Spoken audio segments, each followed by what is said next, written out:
Kid Rock's Rock and Roll Jesus is the musician's first #1 album of his career. Now in part 2 of our exclusive, Kid Rock spoke about the making of his hit song Amen that serves as his commentary about some of the most important issues in America today. Here's that piece.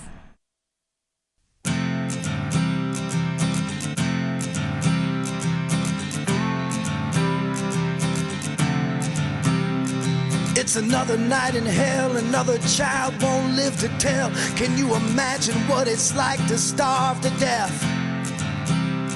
And as we sit free and well, another soldier has to yell, tell my wife and children I love them in his last breath. Come on now, amen. Amen came to be, I had a lot of conversations with Rick Rubin about where I should be musically, and you know, he really gave me a lot of nice compliments, which turned out to be a lot of pressure, which is like, look, you're positioned with everything you've done to make the next great American rock record. He goes, oh, man, you've covered, you know, I'm Kid Rock, I like to party, and, you know, I'm a badass. He goes, you've covered that, all right? No more. He's like, you don't need to say your name in every song. We know who you are. He's kind of jabbing at me a little bit. I go, I know, I get it. He goes, I know you're much more intelligent than the songs you've been writing. He goes, write something relevant. He goes, you still live in the middle of the country. You're here, you got your finger on the pulse. He goes, write that out. And I'm kind of like, all right, I'll show Rick, you know, whatever. Who's this guy think he is? I'm Mr. Big Producer. I'll show him. So I went to a friend's house and I just sat. I was actually in Malibu looking off a bluff, and I just started to think, what's the most powerful words in the human language? I started to think, hello, ciao, you know, maybe it's this, and I thought, amen. Like, in some weird sense, I got to think that that's up there, that this word is just so powerful and so big. And then I wanted to put something as powerful and as big with it from my experiences, for where I come from and what I see going on in my country and hopefully in the world. When I wrote the first line of the song, I was like, because a lot of the other lines in the song, I just had scattered lines. I just started writing thoughts. And then I kind of pieced it together like a puzzle, but the opening was just, it's another night in hell, another child won't live to tell. Can you imagine what it's like to starve to death? It's like, let's start there. So that's just, hold on and say, hey, wow. No, I can't imagine that. Man, I'm lucky. I got a refrigerator full of food. Grocery store down the block I can buy it out of. You know, it just takes it from there and then goes through and touches on so many different things. But then at the end, I think it comes back to, you know, somewhere you got a brother, sister, friend, grandmother, niece, or nephew just dying to be with you. You know, there's somebody out there who wants to be with you right now, who loves you, and just build it up there at the end of good things that are going on, of someone, you know, talking with an elderly person, or, you know, helping somebody on the street, carrying somebody's groceries, helping them change a tire, just this little simple things, letting them out when there's traffic. You know, I'm going to let this person out because I know they may, whatever, just the simple things. I just kind of saw it as just a celebration of life and helping other people. Amen is, makes more of a statement, I think, for the voices, especially in our country, that aren't being heard right now. Another soldier has to yell, tell my wife and children I love them in his last breath. Come on now, I think in a sense that's a lot around everywhere in the world. You have these crazy left-wing groups and these crazy right-wing groups, and nothing's getting done. All they're doing is creating roadblocks for one another. And as a result, the real people, the working people of this country are being misrepresented. And so this song tries not to point too many fingers. It just kind of says, this is what's going on. Step back and take a look at it. Stop pointing fingers and take some blame. Pull your future away from the flame. Open up your mind and start to live. And at the end of the day, you know, it really just sums it up. It says, amen. You know, count your blessings.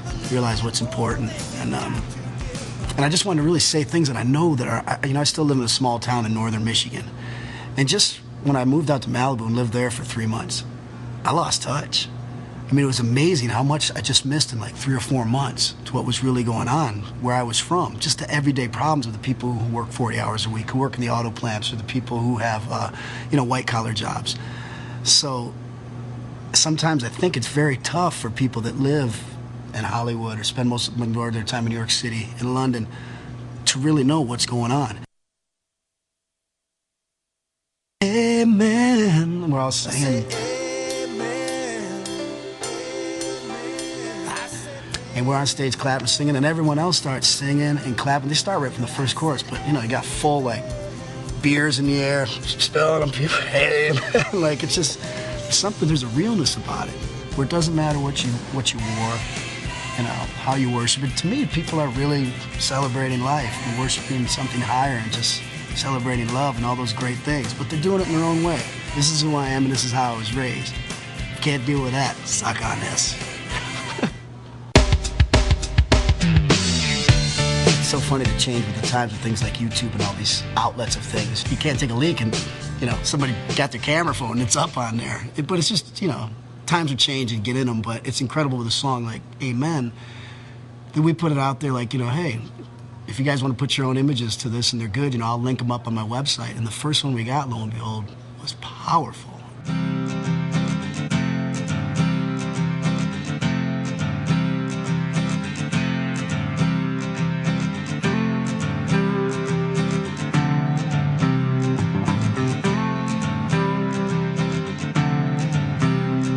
It's another night in hell, another child won't live to tell. Can you imagine what it's like to starve to death? And as we his video was, he got it. He didn't take it, he just got the lyrics, the images he put with it. I mean, they were his views, so some of them were a little more right. You know, you could tell he was a little right-wing, which is fine, but his views were put to that song. And I think somebody left could put the same views to it. And that's kind of was the point of the song, was to not take sides, but just say, this is what's going on. And a lot of it I'm sick of. I'm sick of the political correctness.